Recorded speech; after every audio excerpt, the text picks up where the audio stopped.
So the more alert amongst you will have noticed the absence of the key speaker from the screen. I will explain very, very shortly. I'll explain now. So Keith sent me a message about 3:30 this afternoon. I messaged Mr. Randall at about 2:30 and said, John, since you're on this evening, would you mind doing a few minutes on your personal discovery of cybernetics? And Jonathan very promptly came back, having nothing better to do at Rolls-Royce. Said, yes, of course I will. Has no doubt spent the last 2 hours preparing an enormous PowerPoint presentation for us, or alternatively, maybe writing a song and some jazz to go with it. Yep. And a mime.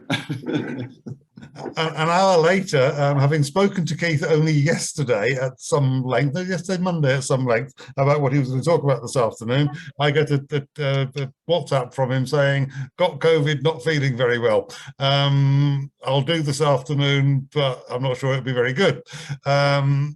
And I didn't think that doing a not very good while suffering from COVID was fair either to Keith or the rest of us. So I thought, well, we'll get on the machine at 5 o'clock. I'll tell you what's going on, and you can all either go home if you're not already there, or you can stay for a couple of hours. And what we'll do is have a more extended conversation about our various journeys into and around and discovering of cybernetics. So if you're all happy that we do that, then we'll just carry on. Well, provided this isn't evidence of divine intervention, I think we should continue. Well, we've got at least one Christian on the screen, so God is definitely on our side. I suspect there are more than one. So... I'm a positive agnostic, yeah. It's more fun arguing with atheists. And I can tell you, get you in a private room with Andy for an hour. He's pretty good at his stuff. So... So I have no idea who else is going to. Oh, there's Elena. Hi, Elena. We can see you now. Nice to see you. So we're going to carry on. So Jonathan, I also have something prepared, and I was going to toss a coin and say which of us shall go first, but I'll just let you choose. I really don't mind, John. I'm happy to go first, but if it works better structurally for you to go, I'm happy either way. You go, and we all get bored. We'll change topics. Okay. It works for me. So the idea for those who weren't with us last time was some of the newer members of the society, people newer to cybernetics, were asking questions about some of the fundamental thinking and ideas, but more importantly about how we all came across this stuff and how we make sense of it. So we started that last time, and we're going to sort of carry it on with each event. And see where it takes us. And Jonathan, really over to you. Talk for as long as you like. Shut up when you're finished, and we'll give you a hard time. Okay, cool, great. So it all started, what, about 12 years ago.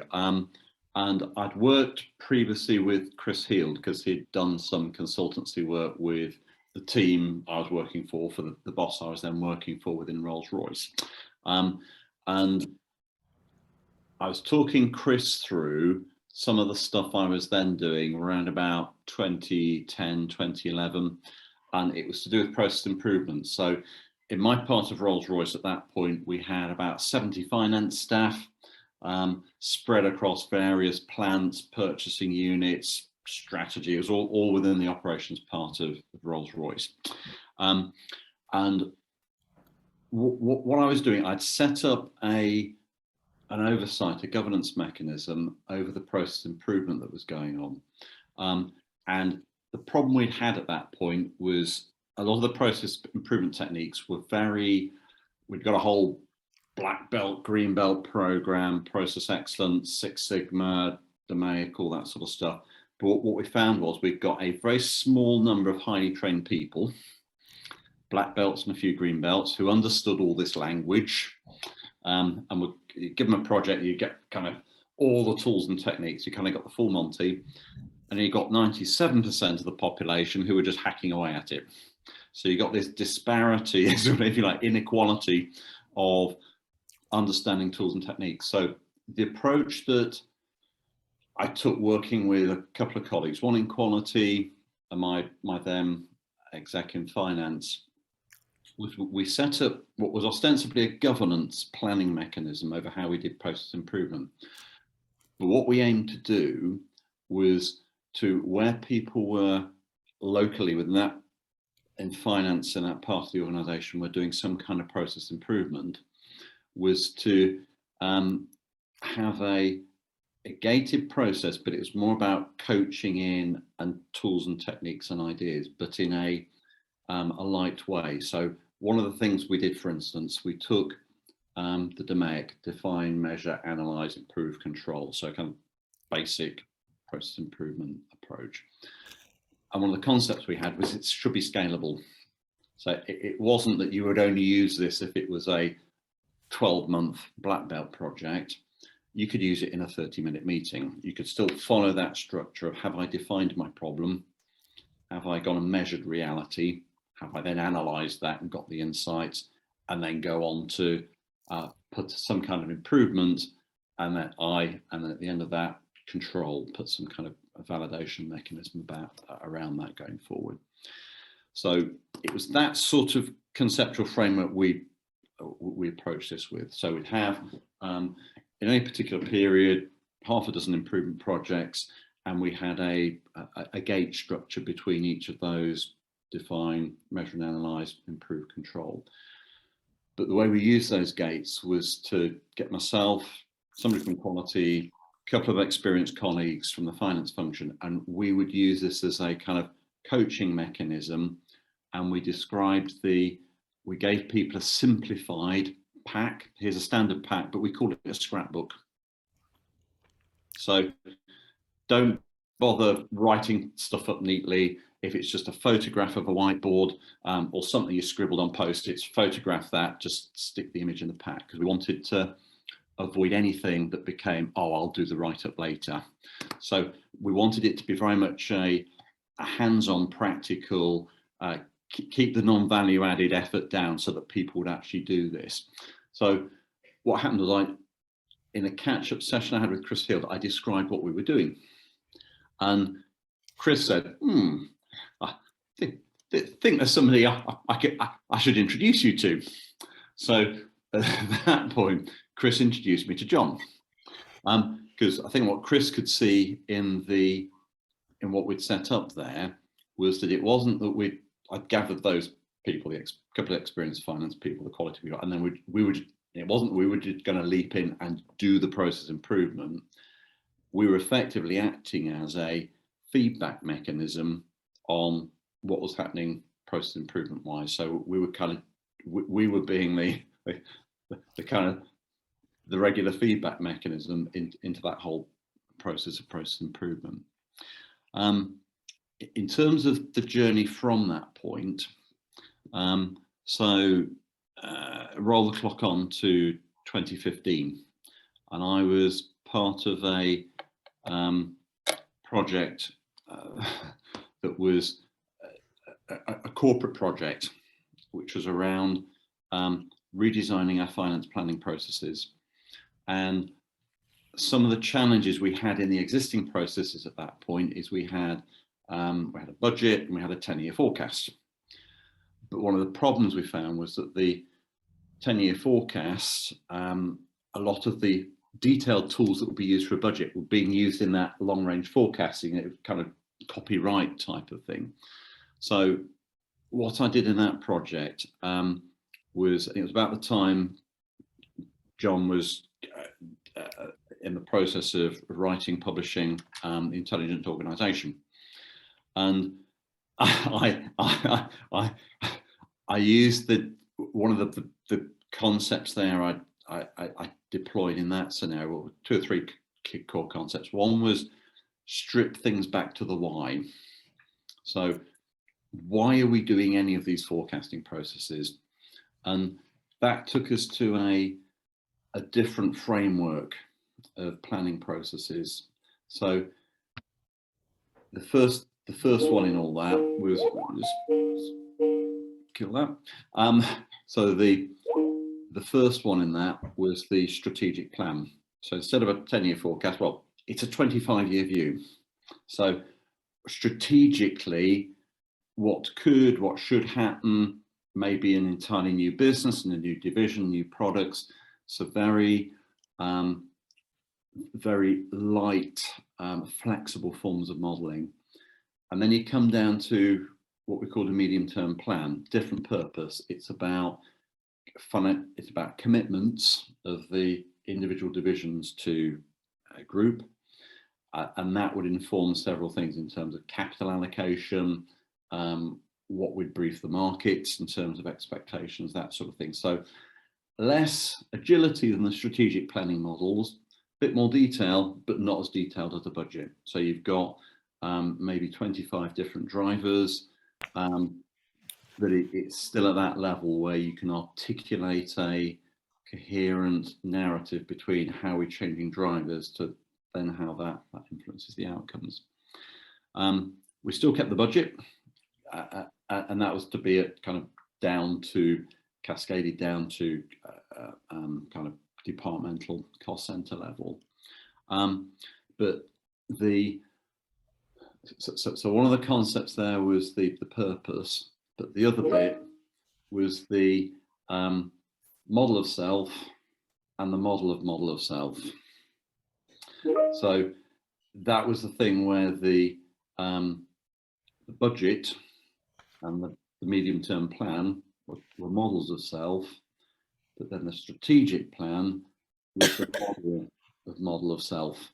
So that's where we get to a lot more agility and a lot more stuff that we would plan, and a lot more uncertainty as we kind of go out in time with that.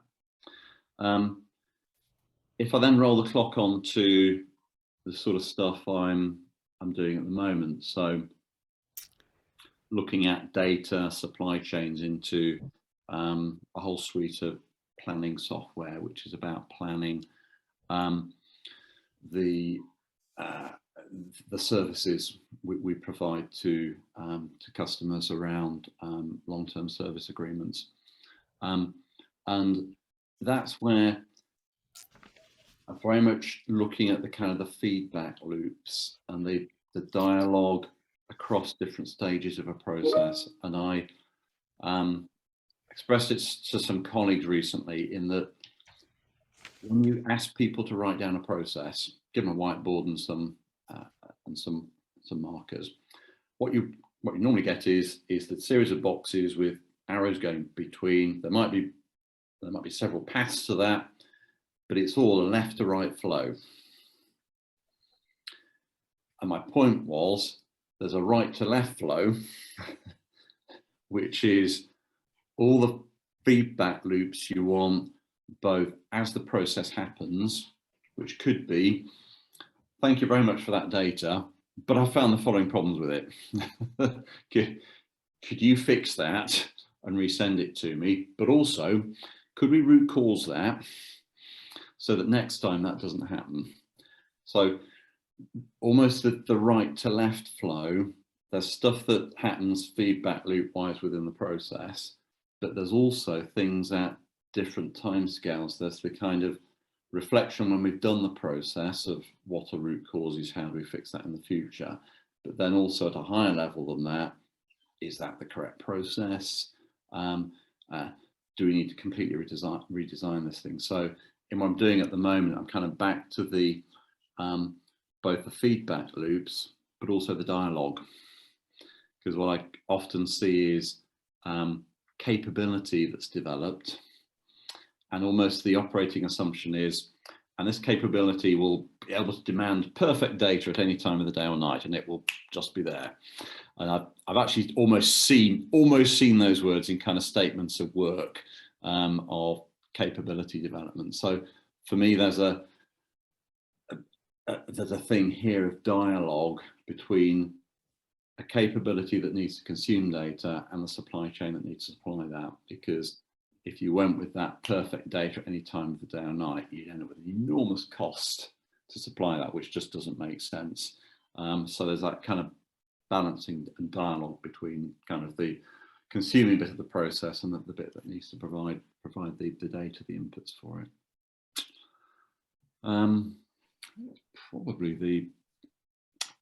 Probably the highlights. I'm sure there'll be a whole load of other stuff I could But maybe at this stage, I mean, John, either go into your bit or do some questions, because I'm sure there's a lot else I could kind of dig out of the memory banks with enough stimulation. Well, so I've only got a dozen questions written down as a result of doing some listening. But I'm happy if anybody else has got a question or a comment or an observation on what Jonathan said. I'm happy to let that kick it off rather than me. Anybody? Andy Chambliss. Jonathan, I was interested in how the organisation took the concept of the model of self and the model of self. Yeah, it's a really good question. I almost had to do the cybernetics bit in secret. So it's almost like I realised that by using, if you like, the sort of terminology that we would use, it was almost like, oh, this is very abstract. We just want something practical. When's the next sales and operations review board? I was literally told that. It's like, oh. So I almost had to kind of do the cybernetics thing secretly, but then present the outcomes of that thinking, and then explain in very kind of concrete terms why I thought this was an appropriate approach. But I had to kind of almost translate from the sort of conceptual framework that we would talk in terms to something very, very sort of concrete and tangible. Is that because they're accountants and engineers, Jonathan, or is it because the language is just too arcane? I think it's the language. And what I found within the company is there are an enormous number of intelligent people. Given the kind of history and all that sort of stuff, that there's generally, you generally have no problem in kicking off a debate. So I think some of what I was seeing was probably a senior management reaction to having been in a lot of debates over a lot of time. So anything that seemed, if you like, too conceptual, too abstract, was, I think that was almost a thing of, this is almost stimulating the fire we want to damp down a bit. So I think there's part of that in the cultural DNA, but I think part of it is the language. It can sound a bit arcane and too abstract. It's a good job we didn't then use the original language of cybernetics that I learned when I was 30 years before, because it gets far worse if you get back to the sort of language that Stafford would have used, or Wiener. Model of self is quite elegant by comparison. Sort of intellectual equivalent of machine code. Yeah, absolutely. Does that sort of answer your question, Andy? It does. That's kind of what I was expecting. So many organizations, they don't want to think like that. Yes. But I'm never sure whether it's because it is just language, and words are just boxes with meaning in them. But people look at the box more than the meaning. Yes. Yeah. But sometimes they come with a whole load of preconceived ideas of, well, we know the organization. You don't need to tell us. We don't need to work out what goes on in here. We've lived in here for 20 years. Yeah. Would they, do you think, react the same way if you talked in the arcane language of the HR department? Because that has a peculiar language all of its own. Yeah. I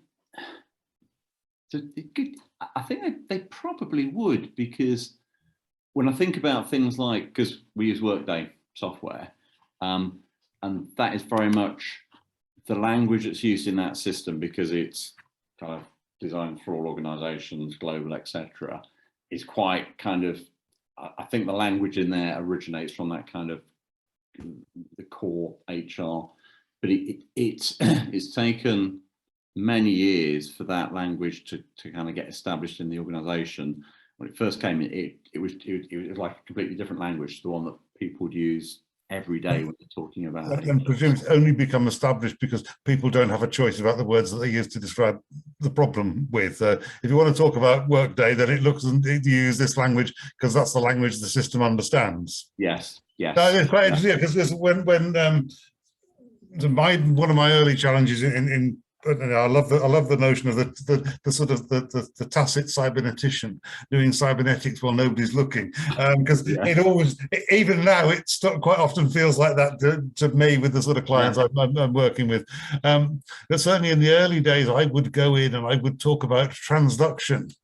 And I'd get stared at, even by electrical engineers who should have known what it meant, but they couldn't deal with it outside the context of an engineerable solution. And when you talk about, so this notion that we, so one of the things I sort of had to work very hard on was to take those concepts and re-express them in a language that other people accommodate. And the idea of model of self was one of those things that seemed to work, but obviously not in Rolls-Royce. Yes. So I was taken, because you talked very early on in that about scaling the method. Yeah. And so I was sort of, my experience is that I can communicate with sort of 6 to 12 apostles with reasonable confidence in the outcome.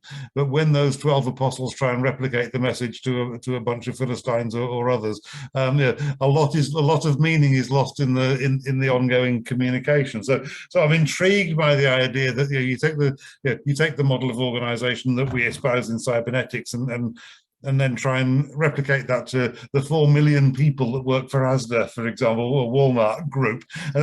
So, do you think there's a scalability issue with it?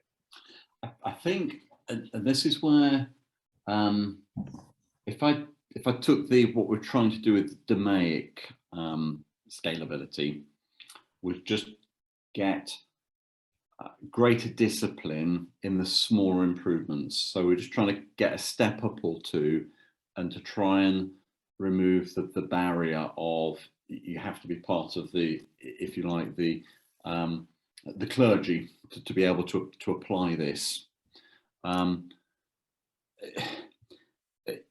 So just trying to get a bit more structure and discipline into that. I can see that, and I'm thinking back to the Cybernetics event the week at Loughborough, where we're kind of trying to get under the skin of, if you, and I think it was in one of the talks there, we're talking about how, I think it might have been systems engineering, where there was a particular strain of that where it had been kind of watered down, things have been watered down. And one of my reflections on that conversation is, I do wonder if the watering down of certain aspects, or the kind of having to water it down for a mass audience, whether you lose the true spirit of certain parts of it. So and if I went back to what we were doing with DMAIC, if I took the example of the 30-minute DMAIC, yeah, you're just hanging on to there, really, the concept of let's have some structured steps in our decision making here, but you're just not getting I guess the depth of understanding of, okay, how do you navigate through a measure and analyze? How much evidence is enough? How much do you have to go for hard systems data versus perceptual data that you're getting from a number of human beings that you might want to statistically analyze opinions? So I'll probably come down to two things. One is, by the kind of the watering down for mass application, you do lose something. The second bit is, do you lose the fundamentals or not? And I think it depends. It depends which methodology you're kind of watering down. I think certain understandings or methodologies, to water it down for mass application with quick training, I think you could lose the essence of it. other bits. I've often maintained that what I need is cleverer clients. And how much of it is the transduction? How much of it is the belt and Scholem is different to mine? So we're seeing the world in a completely different way. And so what I'm saying is just gibberish as far as they're concerned. Whereas I know what they're saying is gibberish, but if you say that, you tend not to get a check at the end of the week, which is disconcerting. But the scalability problem is, so some of it might be structural, but some of it, quite a lot of it, would be about comprehension. Yes. You did talk earlier about your green belts and your black belts and your brown belts, and for those of you who've not sort of done the sort of these sort of quality circles type stuff, there's sort of various badges of award for being good at doing the wrong thing better, generally, rather than questioning the reality of what's going on. So Rory, you had your hand up for a while, and then David, I see yours as well. I think sometimes as well, it's whether you actually plan for your ideas to be watered down. Sometimes when you're communicating to a certain group of people, you think, I'm communicating these ideas for a certain purpose, which may be to help these engineers engineer a jet turbine for an airplane in the case of Rolls-Royce, but you don't necessarily plan on them passing it down to their clients or other people. So planning, it's teaching people how to fold the t-shirt. When we go on holiday, we don't hang all of our shirts up on hangers and carry them, or we don't put them on mannequins and then travel across the country. We fold up the t-shirt. But if you've never learned how to fold a t-shirt, then everybody's going to fold it differently and the t-shirt's going to look different at the other side. But if you plan for people to fold the t-shirt, which is the idea of cybernetics, then you can anticipate that watering down and then have some principal fundamentals to fall back on, so that you can say to people, right, here's the 100% all of the details of it, and then here's the slightly watered down version, and there's here the even more watered down version. So instead of letting them water it down to what they think is important, is distilling to them the watered down version first. Does that make sense? It does, and it provokes a really sort of challenging thought in my head, and makes me think of current turmoil in government, if I'm honest. So do we want to describe to people how to fold the t-shirt, or do we want to describe to people how we would like the t-shirt to look when they take it out of the bag at the end of the journey, and allow them to work out for themselves how best to fold it to achieve the outcome? That's true. I guess that's the fundamental debate between centralization and decentralization, isn't it? Of, do we give them the facilities to fold the t-shirt and tell them what they need to achieve, or do we go the bureaucratic approach and say, here's the recipe? So yeah, and I think it's really interesting. If we take a jet engine, shoveling paraffin in at the front end and hoping to get thrust out at the back end after throwing a match in, will only work in one particular sequence. So asking people to redesign their own jet engine on the fly is probably not going to be that successful in either commercial or thrust terms. But it's interesting. David. I think I've unmuted myself. Yeah, it's not a purely cybernetics problem, although I found myself on Sunday talking with a management consultant from Bangalore, an associate of Rala Specchio, president of WASC, who is saying exactly the same thing. I can't really tell them what I'm doing. They won't appreciate it. And I think in three separate contexts. First, when I was a trainee clinical psychologist assessing people presenting with mental illness, and you had the luxury of several hours with somebody to elicit their unusual worldview. And my general surprise was that it kind of hung together from their point. And then when I went on to being a teacher and a special needs teacher, you identify, you've got to figure out the model of the people that you are teaching rather than requiring them to guess your model, and then you take them in a series of steps. And of course it's not that different in management consultancy.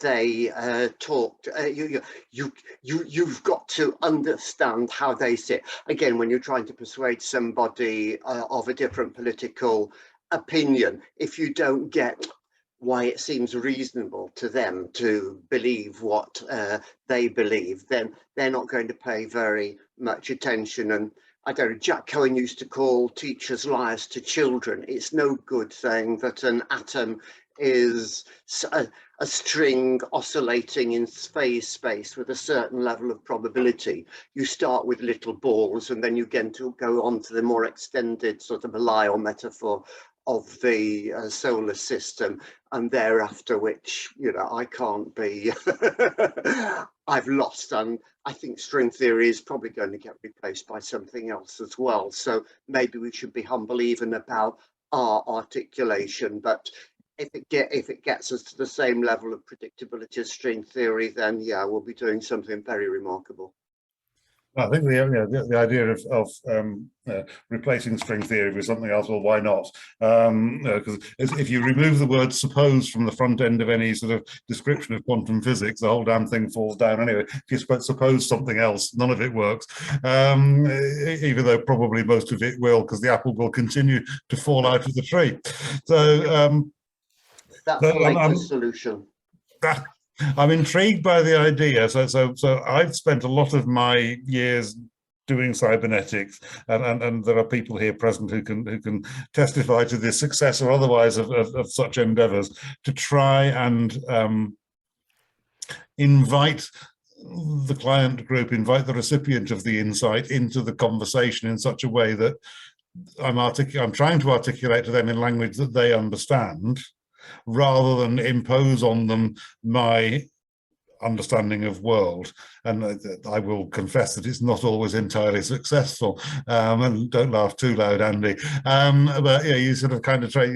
So there's something there that you know, for Raoul to sit there and say that they're not bright enough to understand, well, maybe they're not informed enough to understand it the same way, but there's a kind of risk of Govian experts. For those of you who remember, the world has had enough of experts a couple of years ago. Was that 2017, 18? Or was that during the COVID? What's it? I can't remember. It was one or the other. So how do you square that circle that you come along and say, because of the knowledge I have, I see the world in a different way. Allow me to explain it to you, please.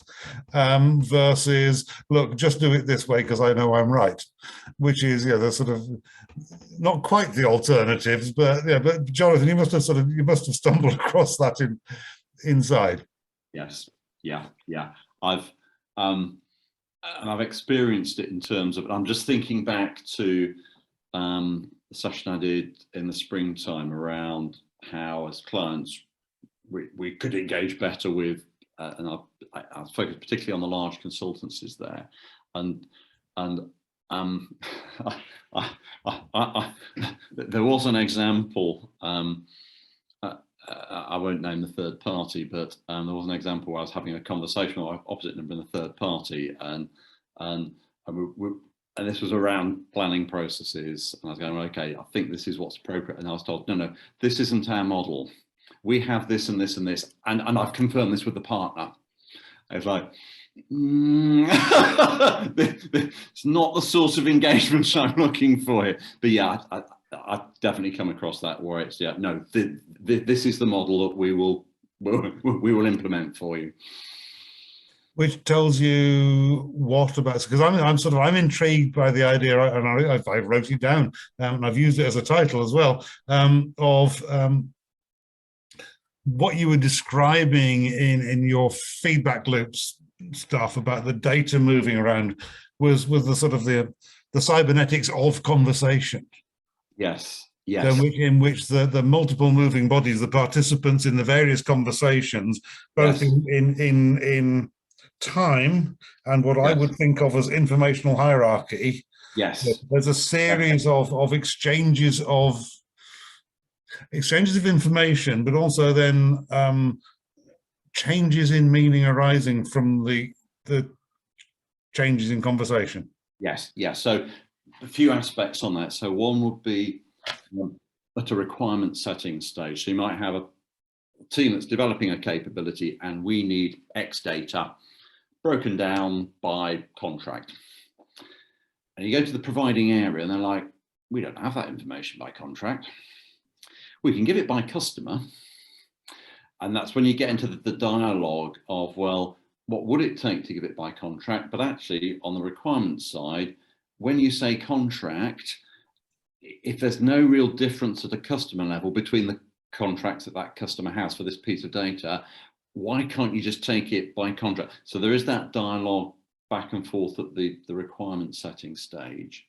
The other aspect on that and about the value that data has. So you could have the same data being supplied, but the fact that it's been through certain approvals, the data may not have changed through those approvals, but at the point where the data is received into the planning process, say it's been through certain business approvals, and it's those same business people that appear at the end of the process to buy the final plan.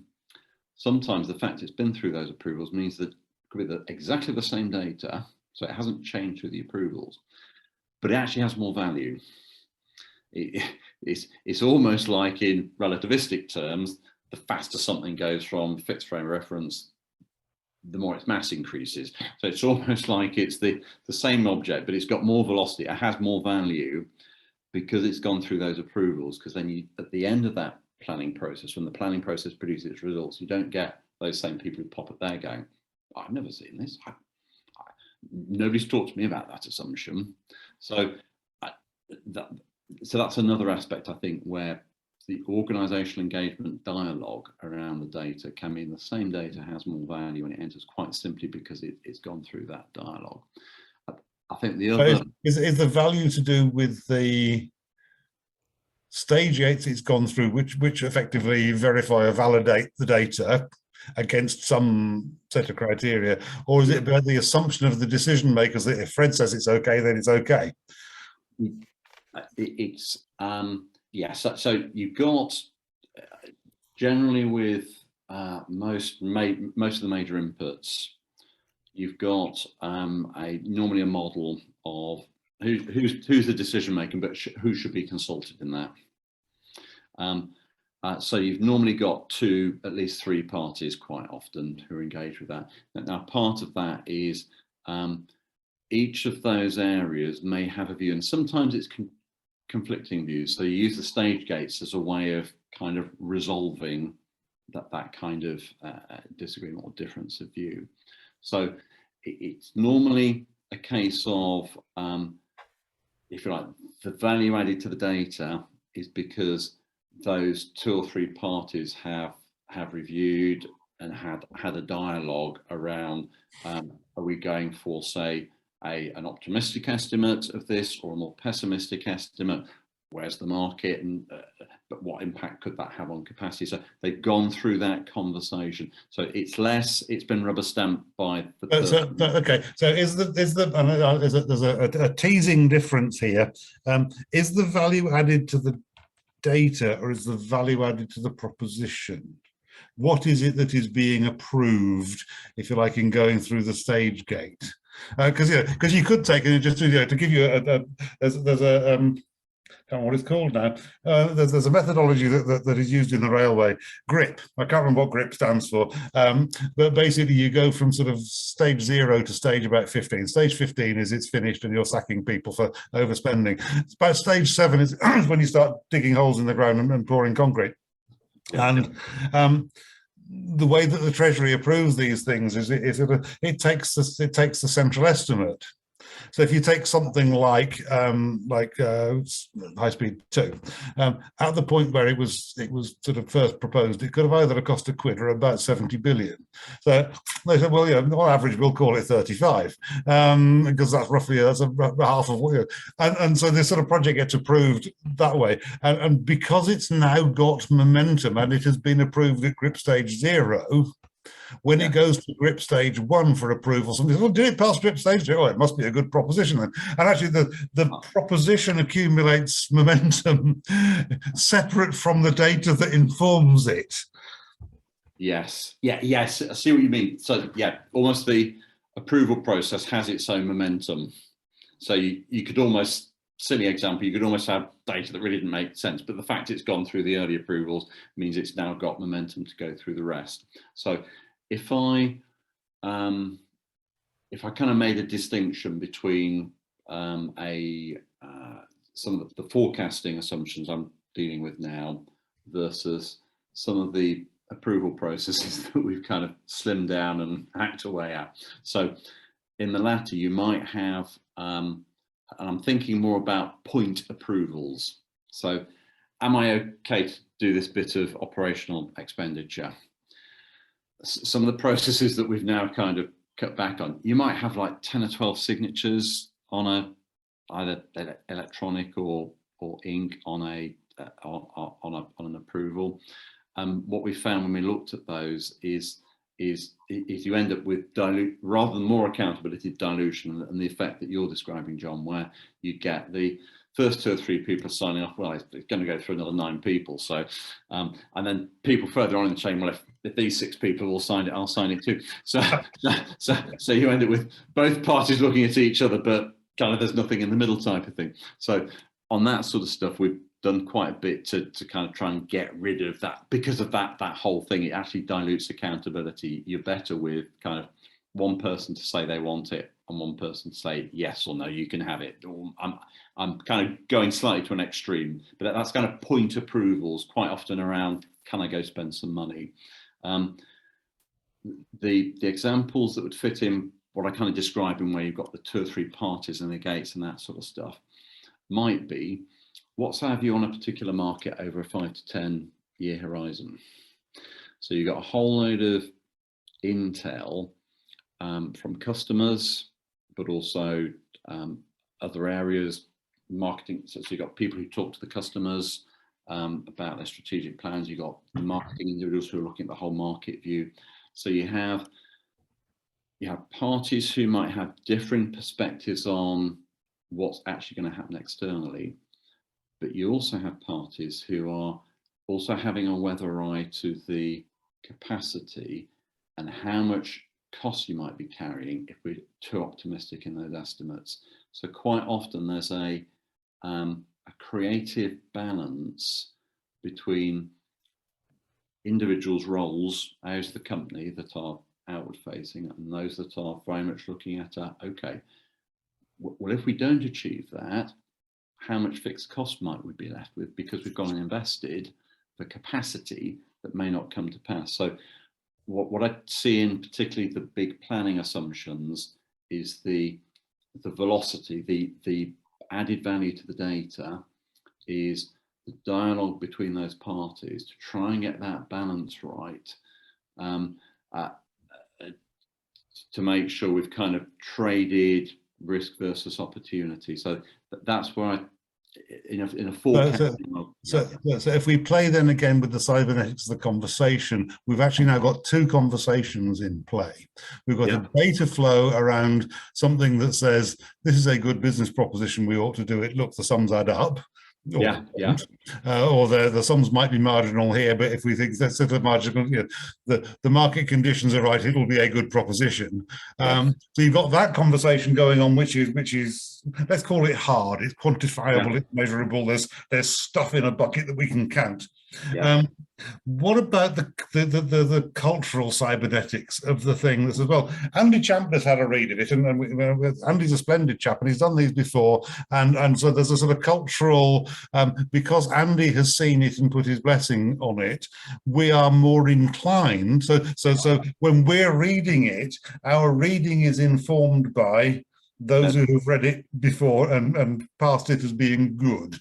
How much does that? How do we sort of capture that softer dimension of the thing inside of the conversation?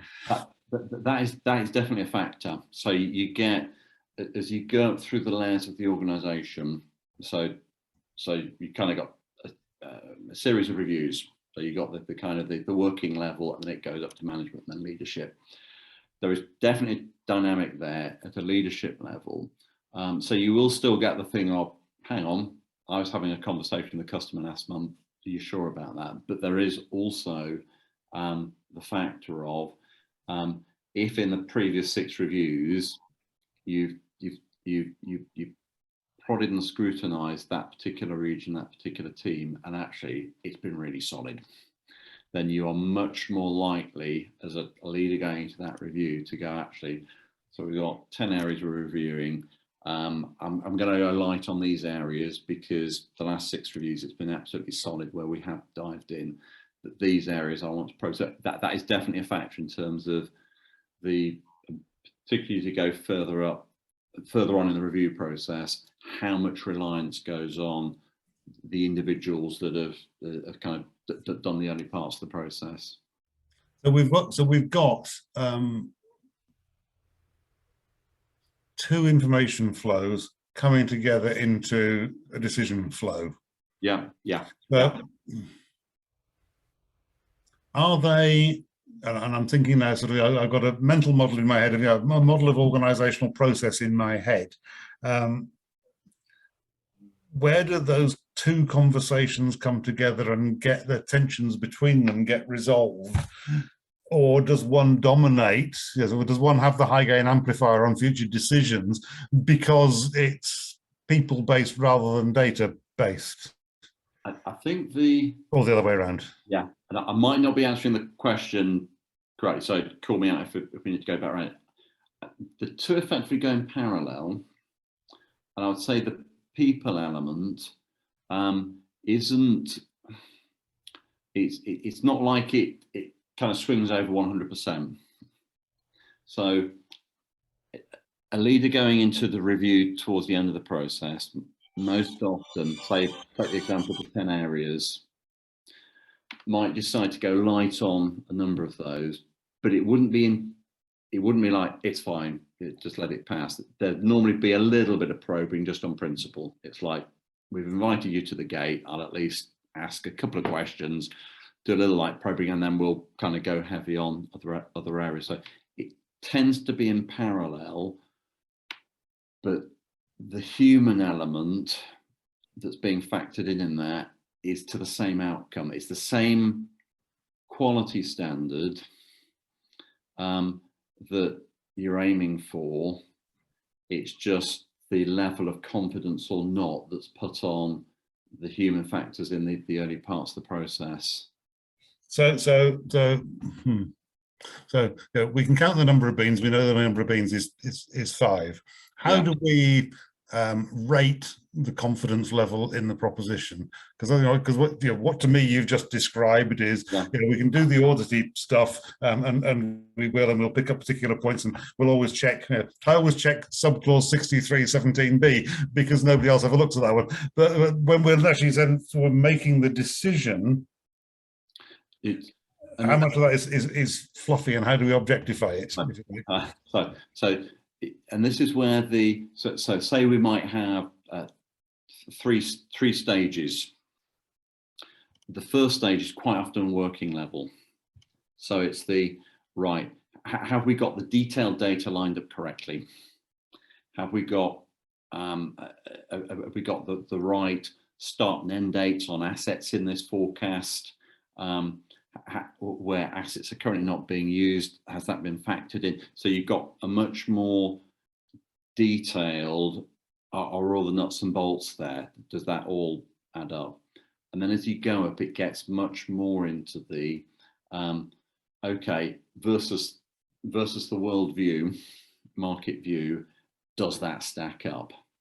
And then when you get to the final stage, that's where you got people in the room who are P&L accountable. So it's a very holistic view of, this is the market, these are the operations, these are the costs I'm going to incur for all this. So it's very much a holistic view, but those people are also talking to the customer, but at a very senior level. So you've got the gates tend to reflect that sort of working from a detail right up to the does this all just, when I kind of do it at an aggregate level, does it make sense? So it's less about, so if, for example, you took something like travel and expenses auditing, that's very much a detail. Is that in line with policy? Is that in line with policy? Is this filled out correctly? You have got an element of that with these forecasting inputs, but that kind of, is each asset where it should be, the period correct, all that sort of stuff. But then as you progress through the reviews, the gates, the final stage, it is very much holistically, does this make sense?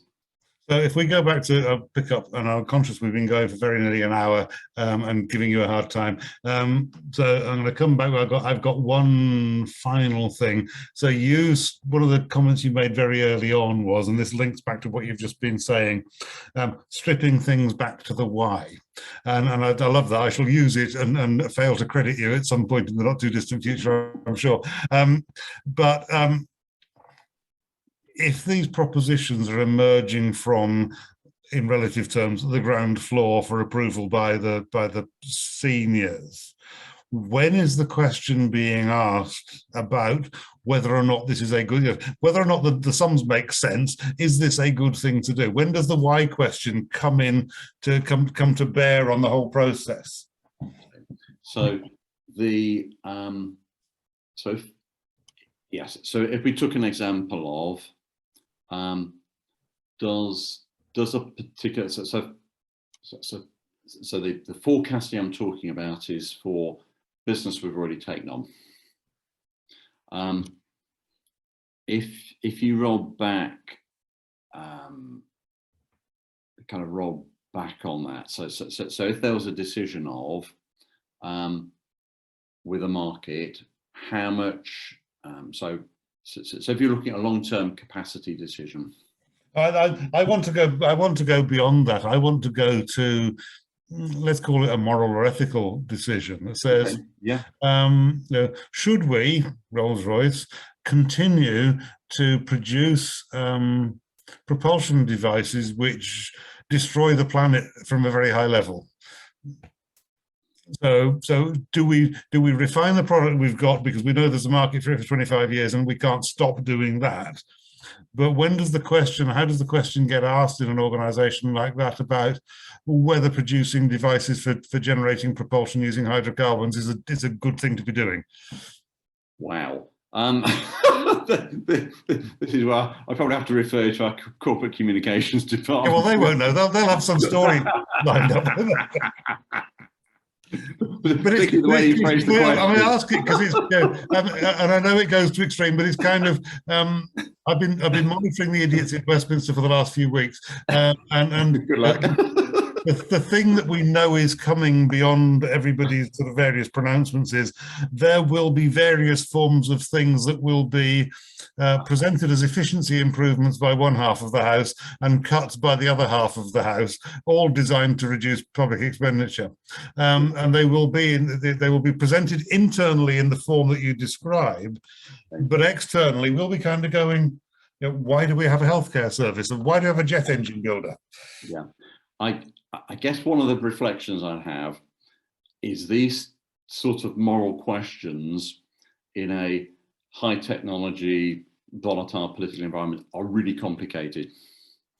Because if you say, I'll come back to hydrocarbons in a second, but if you took, say, Germany's decision to not build any more nuclear reactors X years ago. Now, I only know this from headlines and what's on Radio 4. But at the time that this decision was made, was it the right ethical, not ethical? You get into the whole conversation about the effect on the planet of long-term nuclear waste versus carbon dioxide into the atmosphere. You roll it to the argument now and it becomes one of security and safety. That now gives you a different lens on that same decision. Similarly with hydrocarbons. So in the environment we've got at the moment, energy security, there's a kind of ethical dilemma here of, we know the hydrocarbons, if we just carry on burning at the same rate we're going to burn, the planet's going to fry. But in the short term, the West if you like, the Western democracies are quite reliant upon regimes that are not so democratic, maybe have less respect for human rights. So there are at least two dimensions to that dilemma. So I would say that the company I work for is equally in that kind of dilemma of trading short. Long term, we all know we've got to get to a position of net zero, not produce it, yeah, and hence why we're into electric and investing and all that. But you do come down to how do we get there? So I think where my head is at is it's really complicated, and yeah, I don't know. I'm not criticizing your company or indeed any other company for pursuing its line of business as actively as they can within the law, which is clearly what they do. Yeah. But it's the we have a tendency in organizations, and I'd like to think the cybernetics can help us address it, which is to do what we do but better. So your DMAIC methodology will make the process better. What it won't let us do or help us do is kind of say, well, should we be doing this process at all? So it's the proverbial better buggy whip solution.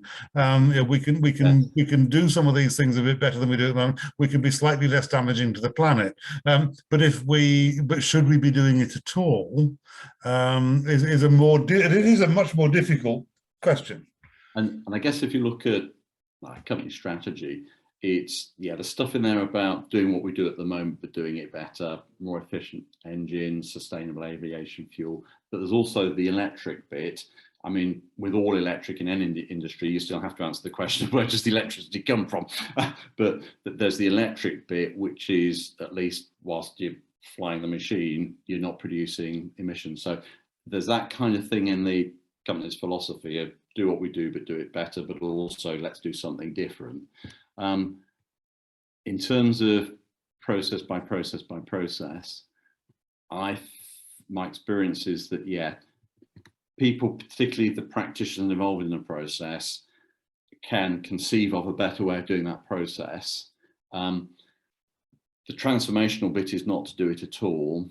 What I have seen is the tension, which needs a lot of management, is quite often the way you kind of get the transformational bit is, well, we're bringing somebody from outside, which is fine. But then you have to get the right person and engage in the right way. Otherwise you get the, well, this is what we do for your industry, here's our standard model. So I think this is where there's the transformational bit. Outside help is really useful, but you've got to be a really smart client about the way you do that to get the outcome that you want. So what do we mean by a smart client? Right. So if I use the analogy that I kind of used back in, I think it was April, I have a footwear need. But what I do, I walk into the shoe shop because the person that runs the shoe shop took me out to dinner last weekend and they seem like a very bright, smart person. So I go into the shoe shop, guess what? I come out with a pair of shoes. But what I really need is a pair of wellies or slippers. So I think there's a bit of smart client means being able to diagnose the problem and diagnose the outcome you want to a level that you can then intelligently go to the market and look at the potential suppliers and say, okay, which supplier or suppliers can help me get to that next level of analysis of the situation and diagnose and then prescribe. So do you think, and again, not your organization in particular, but any organization, that the people who are currently, let's say, accountable for running it, accountable for leading it, have the insights to the world that they might need in order to be able to ask those sorts of questions? Do they know they need wellies before the water reaches their kneecaps? I suppose and this is where I think the thing here of the kind of the big consultancy model versus a more varied market. and having, say, an internal consultancy team has value, because I think what you need is balanced challenge where you don't have a major commercial conflict of interest. And that's where having sort of an independent consultant or two on a retainer, or people within your internal consultancy team who have been out there as consultants, done it, but their paycheck and the royalty is now to the organisation, to provide that challenge to incumbent management, but without the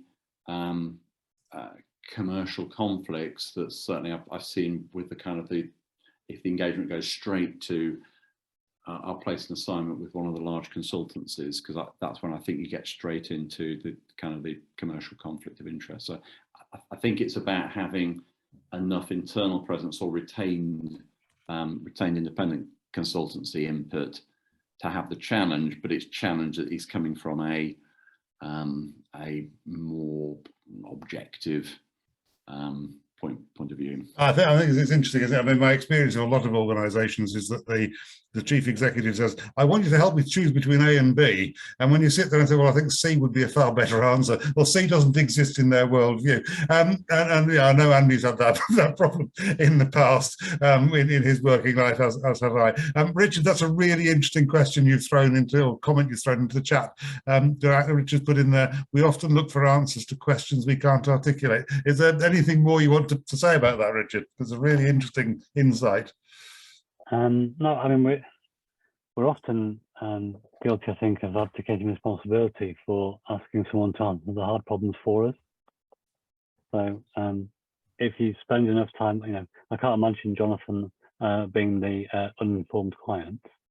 So you need to really know what you need help with. And often when we see consultants wandering around the place, answering questions that they can't really help with because they haven't got the right insight or the right information. There's nobody on the inside giving them the information that they need to even understand what the actual problem is. I say that an awful lot. So you've got to be interested in what you're trying to do and why. Going back to the whys.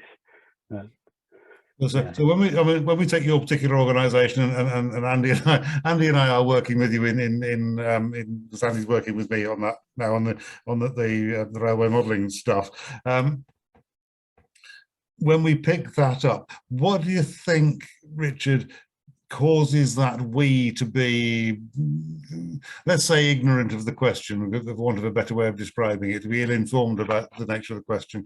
I mean, the consultants, I appreciate, often don't know, because as Jonathan said earlier, they've got their methodology and they're damn well going to apply it, and you're going to conform to it because that's what they do, because they're cleverer than you. Whereas you're sitting there kind of going, yeah, but that's not answering the problem I've got. Yes. Yeah, we're often looking for quick solutions where we find ourselves live with only the hard problems left a lot of the time, and we're in a deep hole that's been years in the digging, and you're asking to someone to tell you a short ladder, but you're not going to get out.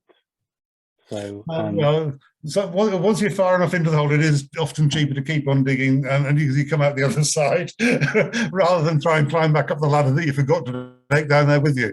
And I think we've all been in that. If I was going to Dublin, I wouldn't be starting from here, but since this is where I am, I'll sort of kind of keep going.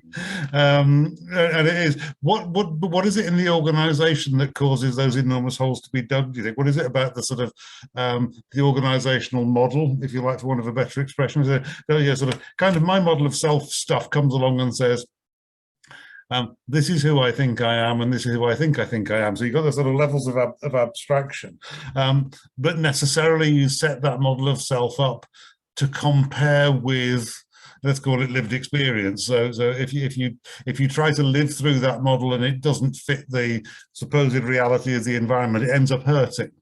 So we use that to find a way. But how do you make it? How do you make it hurt in an organisation like yours so that it doesn't keep digging? Well, there are very few problems where there's an easy answer or where one person or one group can solve it. So the point is, so for weather, for example, when we're looking at what to do about a train that might drive very quickly into a landslip, there's all sorts of things that you need to sort out. One of the things could be where you buy some more kit from the Met Office to say where it might rain. And then you say, okay, right, that's very interesting. And that gives us something to buy. And it gives us also something to say that we've done. But then you realize, okay, so you've now got forecasting. So for example, this example is where you've got a convective rainfall alert, where you might have some extreme heavy rain in a very small area, but the railway is very long and very thin, and the rain moves quickly, and weather forecasting is difficult. And so even if you work out that it is going to rain enough in a certain location, how do you then, and that's one sort of part of the business's problem. Another part of the business has got to resource the people to spot that on a website tool when they're doing something else. And it's sort of their job, or not really their job. And they'll watch it closely enough most of the time if they remember and if they're not too busy doing something else. And then if they spot it, then they need to phone the signalling box to say, can you put this emergency speed restriction on, please? And they'll put that speed restriction on, should they be able to remember how to do it in an area where the signal gets through. And the train driver may or may not see that in time, and may or may not slow down the train in time in the right location. So going back to the sort of what's going from right to left, the feedback loops, we can step it down all the way, and everyone on the chain has done their bits, but we don't really know a lot of the time about how well that's succeeded and how many trains are slowing down and how it's working. So it's not all that bad all the time, but that's just an example where these things can fall over. And we have other things where you don't understand what the trade-offs are. So we've got people being hit by trains when they're out at work doing work on the track, which is horrific in this day and age, or any day and age really. So what do we do? Well, we try and say, okay, so you cannot then go out with our Victorian flag system and look out for your mates anymore. What you've got to do is apply for signalers to put the signals back and provide you with interlocking in the technology. But the problem with that is that the signals haven't got time because there's too many people out on track and not enough people in the signal box to do that work. So you're just shifting the risk somewhere else. Then the signals make mistakes. So there's all these sorts of trade-offs, and there's all the sorts of the communication loops, and there's all that requisite variety that we talk about. It's very difficult to work out what the simple problems are. So you cannot really, unless you've really understood what the problem is, you can't ask anyone to help you with a solution. So just linking these two bits of sort of threads of conversation together, what you're describing, Richard, in that, then taking that particular example and familiar with the CATS tool and some of the challenges that generates. It's capable of producing a warning at a rate that the system can't react to in sufficient time to slow the train down. Get that? And I want to say can't is not designed to, is probably a better way of describing it. And you're saying, and there's no feedback to the originator to say, yes, we got that alert and we responded to it and it worked, unless the train falls off the track and you say, well, we sent a message, which is the inquiry would come up with.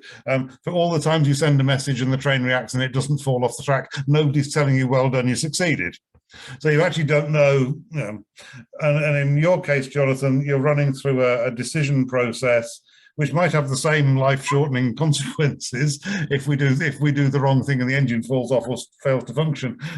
But the decision that you're making as an organisation is vastly separated in time and space from the consequences of the decision, and equally, probably in an organisation the size of yours, by the time it's gone wrong and anybody's reacted, they've either been promoted or sacked anyway, because it's so long between the decision to do something and the outcome in terms of an engine and an aircraft.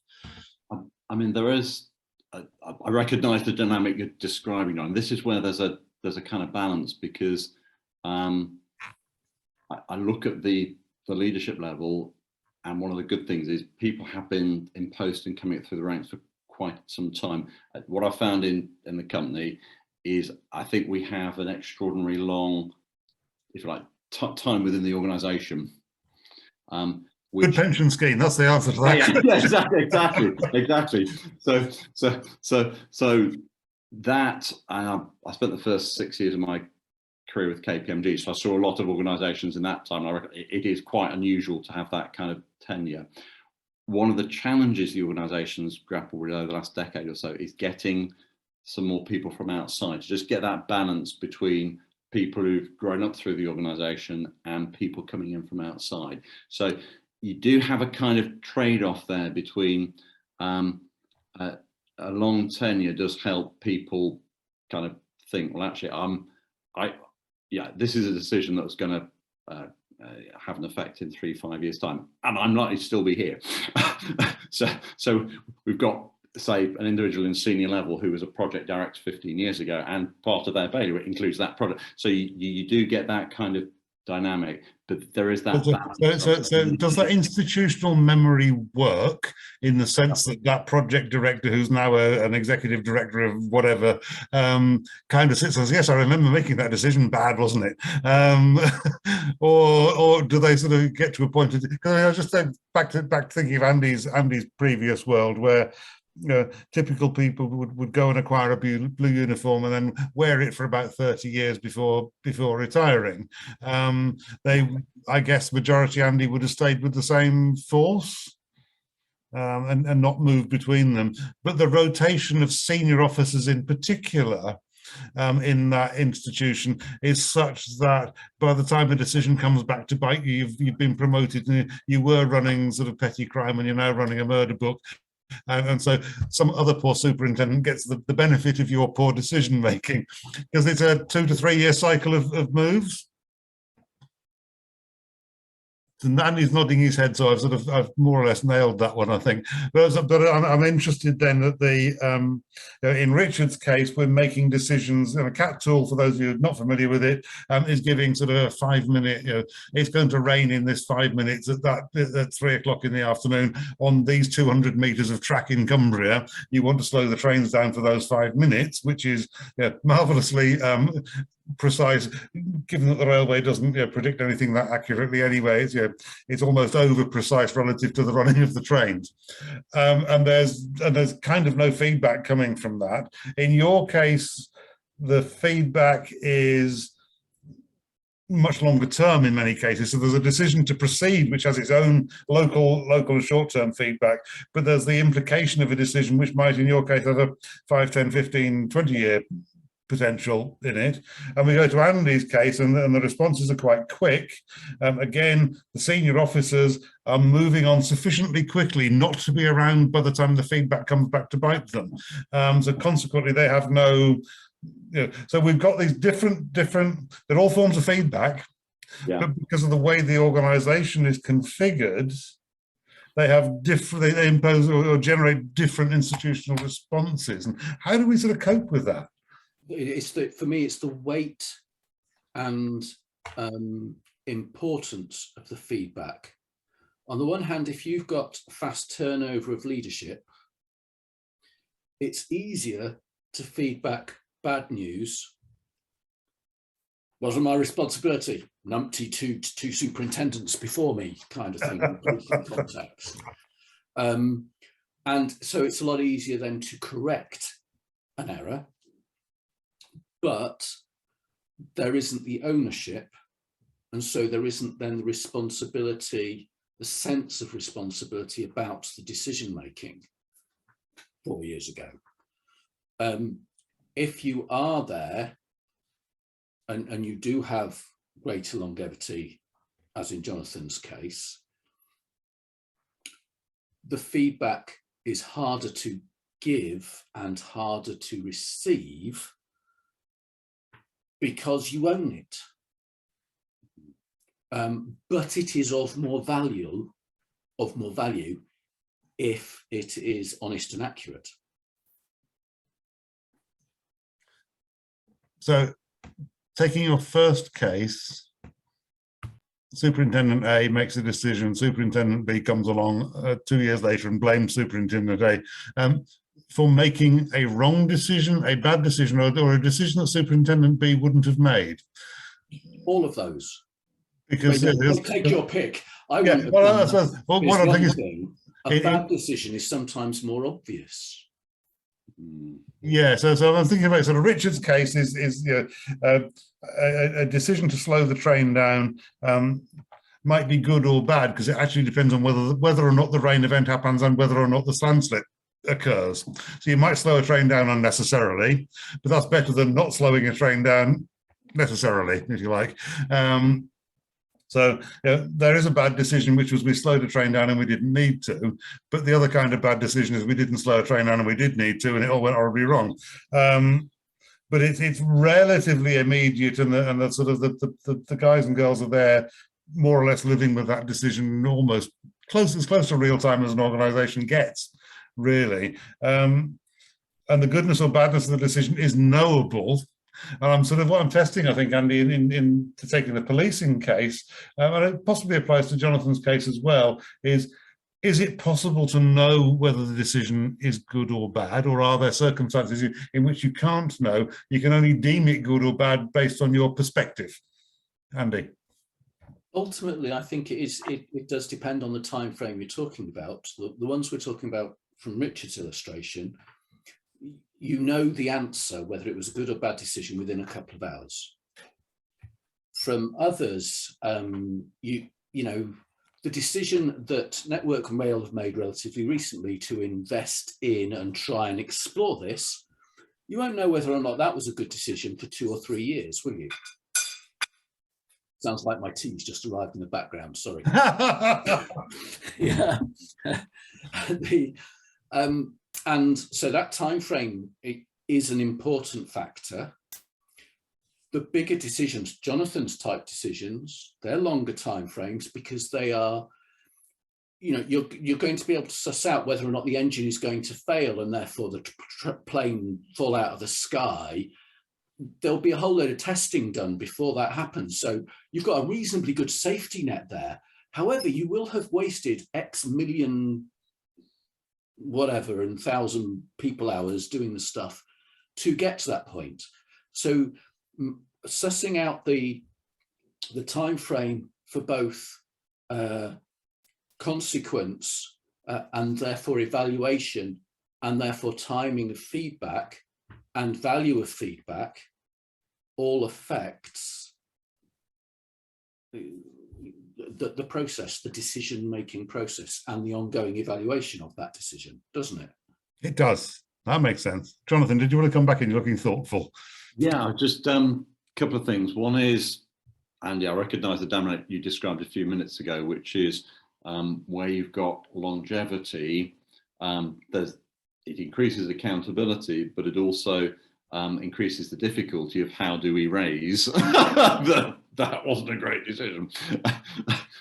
The other thing is the hindsight element, because if you took something like capital decisions, so do we spend $500 million developing technology or a product for this application, this market, or do we spend it over here? Now, the decision you make 5 or 10 years down the road, you can look back and go, well, knowing what we know now, was that the right or wrong decision? But it's almost the wrong lens. It's like, well, what did we know at the time? What information were we basing it on? And was that rational? So sometimes it's difficult with hindsight to properly look back on a decision and say, was that the right or wrong decision? We might be able to say that now, but that's really interesting, isn't it? So given the information we've got, these are the only decisions we could make. Yeah. If you change the information, then you change the potentially change the decision anyway. And looking back in hindsight, you've always got different information. So, but there is something that is really useful in that, which is given the information I did this, I subsequently found out that. So if that is then used, and I'm thinking about the cybernetics of all this, if we use that to blame David and sack him, then that's, that might be justifiable, but it's essentially a bad thing to do, because given the information available, David, we'd all have made the same decision as David. But quite commonly you see that the Davids of this world get sacked for the decisions they made, which in hindsight were incorrect. But they can only ever be incorrect in hindsight. They can never be incorrect at the time. But actually, if we were taking that and being intelligent about our organization and saying, can David learn from this? Yes or no. And if David can, then David remains a good person and makes a different decision next time around. But actually, institutionally, we use that experience to say, next time we make a decision of this sort, we must take X into account. So we actually enrich our next decision by reflection on the decision we just made, which did or didn't work out as we anticipated. Now, as human beings, were I to go and pick up a saxophone, which I haven't tried to play ever, I have no doubt I'd work out how to blow into it. I would make some challenging errors in the manipulation of the keys for a while until I taught myself how to get a tune out of it. But I basically teach myself to play the saxophone by teaching myself how not to play the saxophone. I reduce the error rate over time so that I make less mistakes, and in doing so produce a better tune, rather than I learn to play a tune. In exactly the same way, when I learned to play the guitar, I learned to make less mistakes in playing the guitar. And when we write, we learn to make less mistakes in writing. So hopefully our writing improves. So I won't phrase it like that on another occasion. How do we embed that sort of cycle into the way we make decisions as organizations? Maybe a series of stories, and the story I'm desperate to tell you, which I believe is related, is a teaching colleague of mine solved the problem of children gratuitously going to the toilet by telling them that the toilets were haunted. She then moved on, and 10 years later heard that the school was closing down. Why? Well, there's this rumor in the area that the toilets are haunted. Yeah. So my favorite on that one, it is directly related, is the 5 monkeys in the cage. The 5 monkeys in a cage with a sort of climbable tree in the middle and a bunch of bananas at the top. And every time one of the monkeys goes to climb up the tree, you blast it with cold water. Yeah, so the monkey eventually stops climbing the tree, and all the monkeys try, and eventually all the monkeys in the cage learn not to climb the tree to try and get the banana. If you then swap a monkey out and put a new monkey in that's never had the experience of being sprayed with cold water, and it attempts to climb the tree, the other 4 monkeys will stop it. So you can swap the 5 monkeys over a period of months. So you end up with 5 monkeys that have never been sprayed with cold water, who all believe that they will be if they climb the tree and go and get the banana. And you only start to correct that by having a monkey successfully get a banana and start to challenge the myth. But all those stories are the more, I think, the more powerful influences on the organizational decisions than are the facts and data that the economists and the accountants and the engineers and the bean counters come up with. And I was struck by, those of you who haven't read it, Brain of the Firm, and Stafford talks about the experience in Chile in 1973, and the particular chapter called El Pueblo, and it talks about the reaction of the people of Chile to what was going on in their community. And they expressed it through, Jonathan and I joked in a text exchange about, he was going to render his performance in the form of a jazz performance. And he's done a little bit of jazz hands as we've gone along, but only gently, and probably only really for my benefit. But we express our emotions through these things, and we express, we realize the organization through the stories we tell, probably more than we do through the facts that we receive. And that's sort of really interesting insight to how we as cyberneticians might seek to influence the organizations. Yeah. And I've seen examples where somebody kind of mid-senior level has left the organization, and then the kind of rumor mill has kind of put the reason as to why. So it's a bit like the blast of cold water and don't climb up the trees type of thing. So yeah, the stories I've seen examples where that has an effect on kind of people's perception and behaviour. In the last years when I actually had a job, in 1990, 91, in Royal Bank of Scotland, as it then was, and now NatWest, I think. I'm not sure. I think it's still NatWest today. I was very fortunate to work for the chief exec of the high street banking element, and when he appointed me to the role, and it was a role that involved some fairly significant change being brought about, and he said to me, John, he said, if you're seriously going to piss somebody off, will you tell me first, so that I'm prepared for it when I go into the canteen? And it was sort of really interesting. He didn't want to stop me doing the stuff that I was going to do, which was very radical by the bank standards, but he wanted to be pre-warned. He wanted to know that he was going to get some, what I now realise was let's call it error correcting feedback from other people in the layers between him and me, because I wasn't, although I was a manager, I wasn't a very senior manager, that enabled him to be ready with a response to the challenges and questions that came in. And that's a really interesting insight from him, in fairness to him, in 1989, when I was still wrestling my way through diagnosing the system and wondering what the hell it all meant. And I'm still not sure I know today. Jonathan, you're coming back in. Yeah, it's really interesting, this thing about corporate memory and how do you capture that? Because I've kind of been to conferences and seen examples internally where people go, we're going to do a knowledge management system, and lessons learned, that the things I've seen work is where stuff is codified in process, but you've still got people there with the experience. So people know why that's a requirement in the process. Because if you just have the process and you put entirely new people in there, they're all going to go, well, I don't know, why are we doing this? Why are we doing that? And you'll very quickly end up with that out of the process and that knowledge lost. But there's the other bit, which is the kind of more kind of unstructured internal Facebook type of stuff. I'm doing this. Has anybody got any ideas on this? But a lot of it does tend to come back to having people in the organization who've got the experience and knowledge. The more systematic stuff, some of it works, but it's difficult to do it in a way that sticks, is my experience. So when my dad was an apprentice electrician in the dockyard in 19, whatever it was, they had invented electricity, but only just, I think. He learned his craft, if we call it a craft, as a dockyard electrician, by watching we'll call him old Fred, because I've got no idea what his name was. But yeah, as an apprentice, he would have been mainly attached to a craftsman. Yeah. And that craftsman would have, watch me do this, Jerry.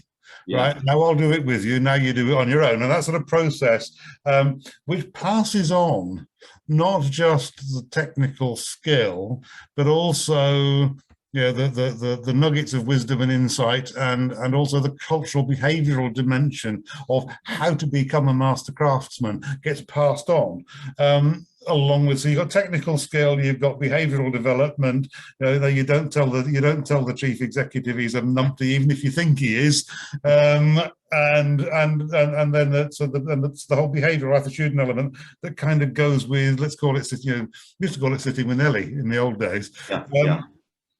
And when we look at organisations today, we have lots of people that we have.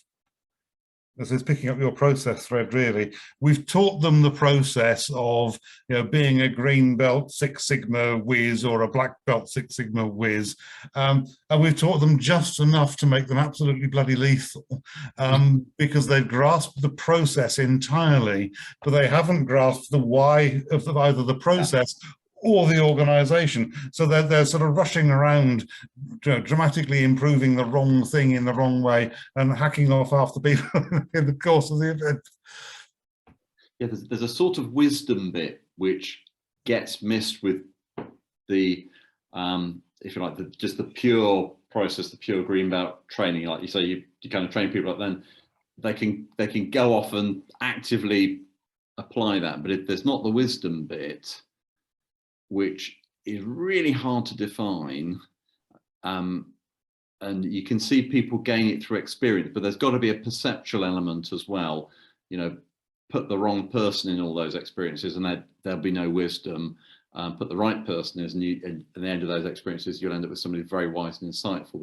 There's almost a kind of wisdom bit, which is a combination, I think, of reflection, the right kind of openness, perspective, reflectiveness, a desire and willingness to kind of understand patterns, linkages, reflect on experience in that way. So it's almost like you need both elements. You need the kind of structured process stuff, but you need the wisdom of application. And it feels like experience is part of that, whether it's your own direct experience, or like the apprenticeship model, where you're getting somebody else's experience, but you kind of need to add that reflective element to say, what circumstances am I in, just to prevent the kind of, well, this is the way you do it. So do we loop that then back to the why? So I'm just thinking that the obsessive pursuit of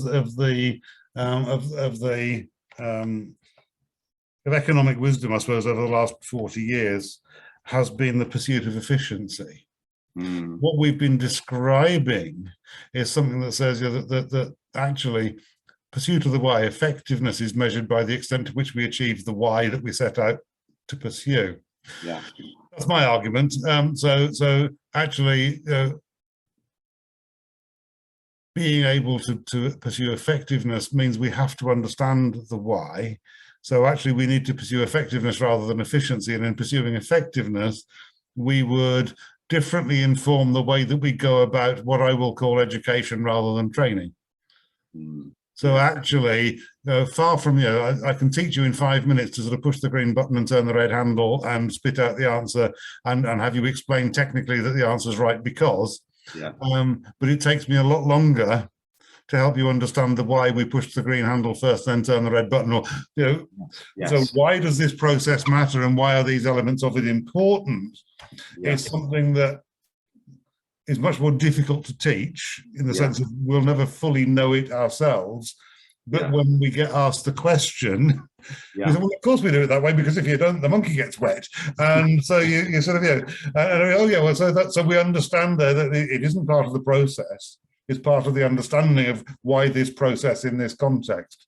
I mean, Andy, I'm sort of looking at you again, because I'm acutely aware that I know you don't do policing anymore, but from 2010, 11, whenever it was, supposedly we lost 20,000 policemen, which would be an awful lot of accumulated experience.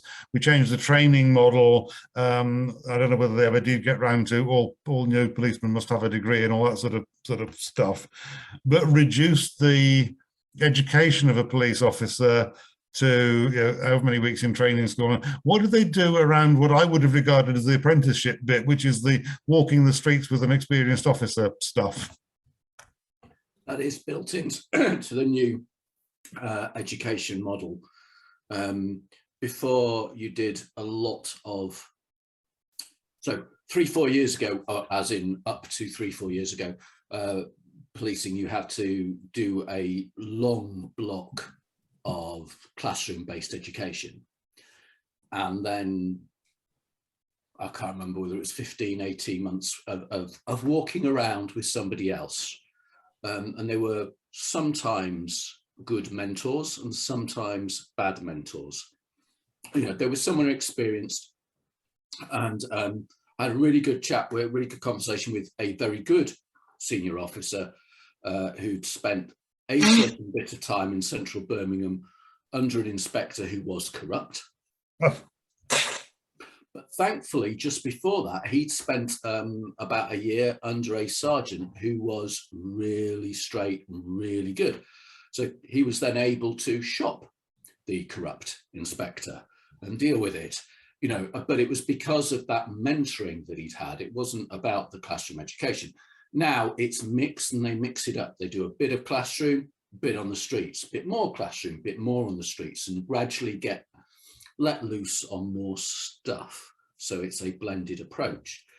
I don't think policing's a particularly good example, because nearly everybody has an idea of what policing is. That doesn't mean that we all agree, and we all have the same idea, but lots of people have an idea of what policing is. So most people know why they've gone into policing before they get there. Teaching, I would say, is probably in a similar category, looking at David. You know, people know why we have teaching and why I would go into teaching. I'm not quite sure the same as, yeah, I definitely wouldn't know why KPMG exists. Do you know what I mean? It exists to make money, but why? I could make money other ways. Otherwise, there'd be an awful lot of unemployed graduates floating around. Yes. So that the why is really important, and the wisdom bit does get built in, but Yeah. there's a lot that comes before whatever your organisation is, depending on what it is. Yeah, I mean, I'm quite taken by the idea that, you know, when the Tony Blair government decided they wanted to get 50% of young people into university education, one of the principal drivers was to reduce the number of unemployed young people rather than to actually educate the blighters. Also, it is rumoured. David might have different insights to mine. The intention being, if we educate the little blighters, they might eventually do something useful, I suppose, would be a sort of, you know, a reasonable argument. It worked with my kids, so, you know, it's sort of kind of what to work on. But there is something about, for me, I've actually written down, I think the title of this session is now going to be called The Cybernetics of Wisdom, or The Wisdom of Cybernetics, when I eventually sort of get round to sticking it on the website. Because there is something sort of emerging as we talk for me that says the richness of the sitting with Nelly bit, the richness of accumulating wisdom by working with others more experienced and learning both how and how not, or why and why not, to pick up your most recent example. And it's, you know, I want to be like that sergeant, I don't want to be like this inspector, is a sort of is a thing that we all have to come to in our you know, I mean, it won't surprise you to find that the bank was full of incredibly corrupt people, because it worked, you know, had a lot of people who liked money, which was very strange. But you said it, and you got exposed to the good and the bad in the process of dealing with that, and have to come to your own views. But then when you come to exercise judgment later on, and there's sort of going back to the decision-making process we sort of talked about very early on, when it comes back to, we've got some hard facts, we've counted stuff, and we think it makes business sense, and then we're interpreting that hard stuff with our qualitative experience of life and previous decisions and good things and bad things that appear to have happened. So we're actually using wisdom as a filter on the decision. Does that kind of make sense? Well, David, you're the nearest thing to a psychologist we've got, I think. Well, yes, it does make sense. I mean, how dangerous is it to apply wisdom, especially if you turn out to be correct? It can be very irritating to other colleagues, but it's got to be done occasionally. Yeah, my mum was very nearly, KPMG attempted to recruit my mum to work for them when they were only Pete Marwick, but she reckoned she had a better option in my dad, but, you know, it's debatable. Oh, well, in fairness, it was that Coopers and Lybrand offered me an obscene quantity of money, and about, I can't remember, PwC offered me a really, truly obscene quantity of money about 10 years ago to go and work for them. But I just couldn't stand the thought of all that boredom, to be honest, because what they did wasn't very interesting and they didn't do it very well. So because eventually what they do is, I should be very carefully polite how I put this, they reinforce the existing prejudices of the dominant group in such a way that they get a big check written at the end of the month, without actually making any bloody difference to anybody, for the most part. But can I jump in with a sort of additional thought? And it kind of picks up a bit on something that Richard said. We've been talking about the cybernetics of wisdom, as opposed to the wisdom of cybernetics, that being a learning organisation, and we're getting that, we want that feedback loop and we want good, honest, authentic feedback so that we can respond and deal with it. But that you lose that over time. You know, why did I join Network Rail? I want to get people where they go, where they need to go. I want to make sure that they get there safely. And I might know that when I join and for the first few years, but when I've been in there for 20 years, will I remember that's why I do the job? Or am I just, no, I'm doing what I've learned to do, and actually the why is quite deeply buried and it needs reopening. And that is, you know, the self bits coming back in. Take care, Jonathan. Thank you. Thanks all. Cheers. Cheers, Jonathan. I think the self bit, that if you worked for Tesco's not so many years ago, everybody in Tesco's head office went out and worked on a shop counter or stacked shelves at key points of the year. And that was not just because they needed the bodies in the stores, particularly around Christmas, but it was a cultural thing of remind yourself what this business is actually all about. And it's all about flogging tins of beans to punters.